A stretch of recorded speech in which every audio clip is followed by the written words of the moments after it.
नमस्कार, आप देख रहे हैं physical education with R D Chaudhary. ये क्लास आने वाले सभी पीटे एग्ज़ाम और pre BPEd MPEd entrance exam के लिए काफ़ी कारगर साबित होगी। आज अपन बात करेंगे टेनिस खेल के बारे में, जो कि काफ़ी इंपॉर्टेंट है और यहाँ से क्वेश्चन बनते हैं आपके। शुरुआत करते हैं क्लास की। टेनिस और लॉन टेनिस, टेनिस को लॉन टेनिस के नाम से भी जाना जाता है। इसके बाद इतिहास की बात करते हैं। उद्गम फ्रांस से हुआ है। पुराने क्या नाम है इसके?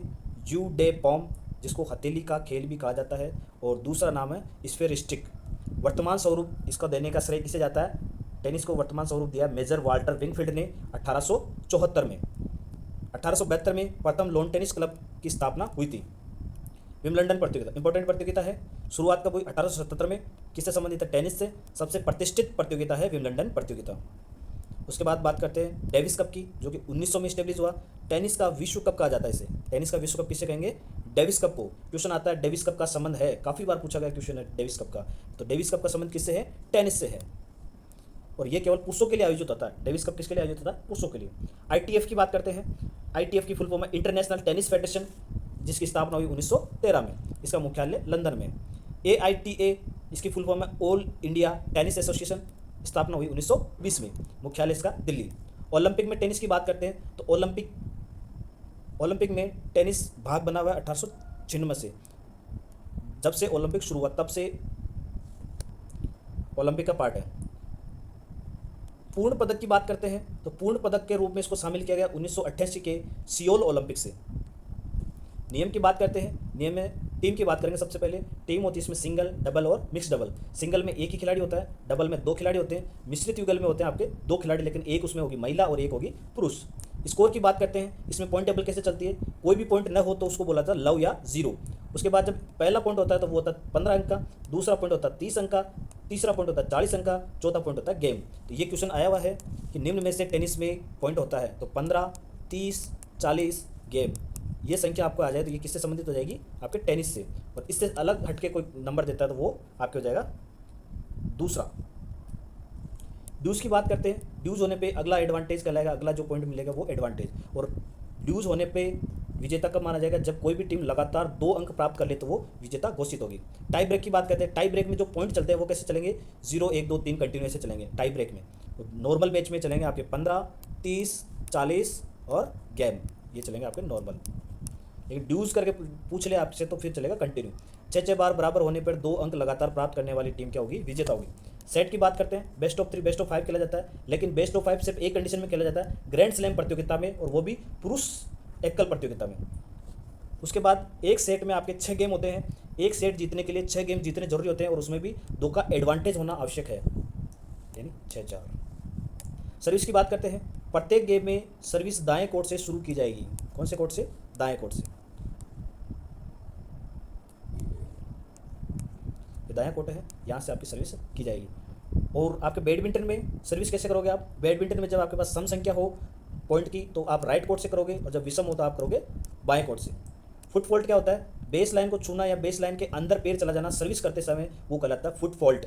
सर्विस फॉल्ट, सर्विस बॉक्स में गेंद का न गिरना। जो सर्विस बॉक्स होता है जहाँ पे सर्विस करनी है, उस बॉक्स में बॉल न गिरे, गेंद नेट से टकरा जाए, या गलत तरीके से गेंद उछल जाए, या फुट फॉल्ट हो जाए, तो ये सभी क्या कहलाएंगे? आपके सर्विस फॉल्ट।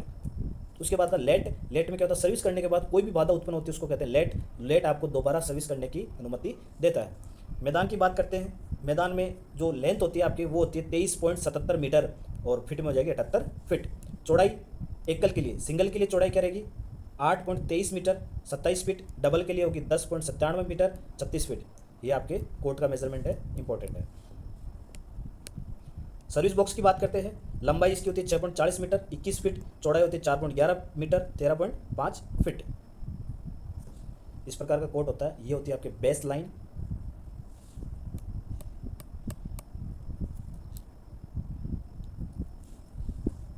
ये होती है बेस लाइन, और ये होती है आपकी साइड लाइन। ये डबल के लिए है बाहर वाली, और ये अंदर वाली हो जाएगी सिंगल के लिए।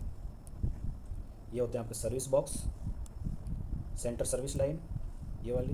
ये होती है आपके net.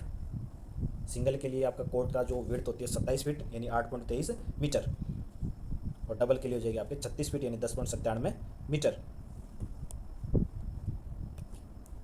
Centre service line 10 centimetre की होती है बेस लाइन पर।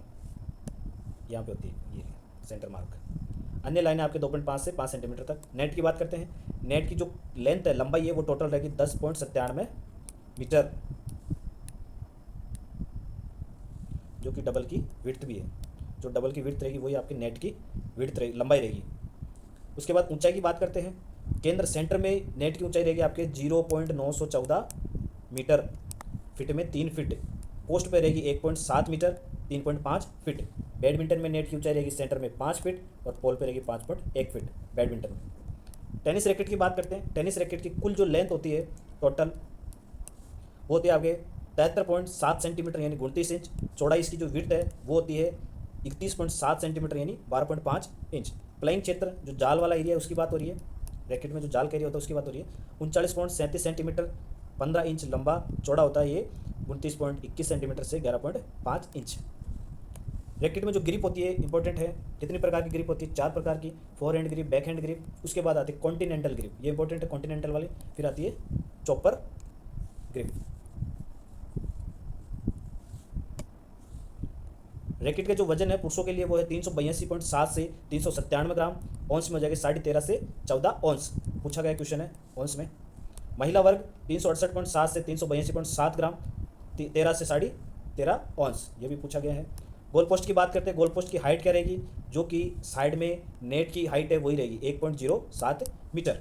निर्णायक की बात करते हैं। Referee, chair umpire, line umpire और नेट एम्पायर इसमें निर्णायक होते हैं। शब्दावली की बात करते हैं। शब्दावली इसमें होती है chop, deuce, love, advantage, let, ace, double fault, smash, set point, break point, tie break, volley, forehand drive, backhand drive, ये सभी शब्दावली आपके टेनिस से संबंधित है। प्रतियोगिता की बात करते हैं। Hopman Cup, Mercedes Cup, Edgbaston Cup, China Cup और वेटमैन कप, ये प्रतियोगिताएं होती है। इसके अलावा आपकी जो इंपॉर्टेंट प्रतियोगिता है टेनिस की वो ये है, और इस यहाँ से क्वेश्चन हर बार आना निश्चित है, इंपॉर्टेंट है काफ़ी, और इसका आप स्क्रीनशॉट भी ले सकते हैं। प्रतियोगिता, सन, महीना और ग्राउंड।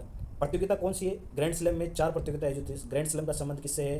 टेनिस से है। कितनी प्रतियोगिताएं होती है इसमें? 4 होती हैं। चारों प्रतियोगिताओं का सीरीज पूछा गया है कि सबसे पहले कौन सी प्रतियोगिता होती है साल के अंदर। सबसे पहले ऑस्ट्रेलिया ओपन होता है, फिर फ्रेंच ओपन होता है, फिर विम्बलडन ओपन होता है, फिर यूएस ओपन होता है। इसकी सीरीज याद करने का तरीका बता देता हूँ। जिसको वर्ल्ड मैप याद है, यहाँ पे ऑस्ट्रेलिया होता है, ऑस्ट्रेलिया बाद सबसे उसके बाद लेफ्ट साइड चलेंगे अपन फ्रांस आता है, फ्रांस के नज़दीक यहाँ पे लंदन आता है जहाँ से विम्बलडन नाम पड़ा, उसके बाद आता है यूएस ओपन, और इसी सीरीज में आपके प्रतियोगिताएं आयोजित होती है।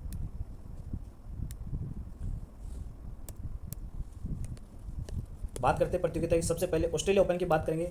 ऑस्ट्रेलिया ओपन स्टार्ट कब हुआ आपके? ये हुआ 1905 में। और कौन से महीने में आयोजित होता है ऑस्ट्रेलिया ओपन? जनवरी महीने में हार्ड कोर्ट पे खेला जाता है। उसके बाद फ्रेंच ओपन होता है। फ्रेंच ओपन 1891 में। कौन से महीने में शुरू होता है, मतलब ये मई और जून के महीने में आयोजित होता है। कौन से कोर्ट पे खेला जाता है? क्ले कोर्ट पे खेला जाता है। तीसरी प्रतियोगिता विम्बलडन प्रतियोगिता है, जो कि टेनिस की सबसे पुरानी प्रतियोगिता है। 1877 में चालू हुई। जून और जुलाई में इसका आयोजन होता है, ग्रास कोर्ट पे होता है। उसके बाद यूएस ओपन 1881, महीना अगस्त और सितंबर में आयोजित होती है। और कौन से कोर्ट पे खेली जाती है? टर्फ या हार्ड कोर्ट पे। टर्फ और हार्ड कोर्ट पे फर्स्ट और लास्ट प्रतियोगिता होती है, ये ध्यान रखना है। ऑस्ट्रेलिया ओपन और यूएस ओपन। ग्रास कोर्ट पे विम्बलडन हो गया और क्ले कोर्ट पे आपके हो जाएगा फ्रांस। पुरस्कार की बात करते हैं। अर्जुन पुरस्कार रामनाथन कृष्णन को दिया गया 1961 में, टेनिस के हैं ये।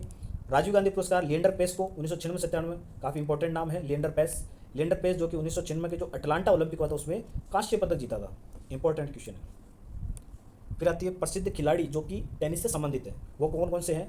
रोजर फेडरर, इनका संबंध स्विट्जरलैंड से है। राफेल नडाल, इनका संबंध स्पेन से है। नोवाक जोकोविक सर्बिया के हैं। सेरेना विलियम्स यूएसए यानी अमेरिका। मार्गरेट कोर्ट ऑस्ट्रेलिया के। इंपॉर्टेंट नाम है, याद रखने हैं, इनसे पूछ लिया जाता है कभी कभी क्वेश्चन। रोजर फेडरर किस देश से संबंध रखते हैं या किस गेम के हैं, इस प्रकार के क्वेश्चन यहाँ से आते हैं। इंडिया के कौन कौन से हैं? सानिया मिर्जा, महेश भूपति, दिविज शरण, जीशान अली, नीतीश कीर्तेन और लिएंडर पेस, रामनाथ कृष्णन। आपकी क्लास कंप्लीट हो गई है। आई होप क्लास अच्छी लगी होगी। आपको ये क्लास कैसी लगी, इसका आप मेरे को फीडबैक के द्वारा लाइक और कमेंट करके मेरे को फीडबैक दे सकते हैं, इससे कि मैं आगे आपके लिए और अच्छा कंटेंट तैयार कर सकूँ। मन लगा के पढ़ते रहिए, और आपके लिए छोटी छोटी क्लासें लेके मैं फिर हाजिर होऊंगा। तब तक के लिए धन्यवाद।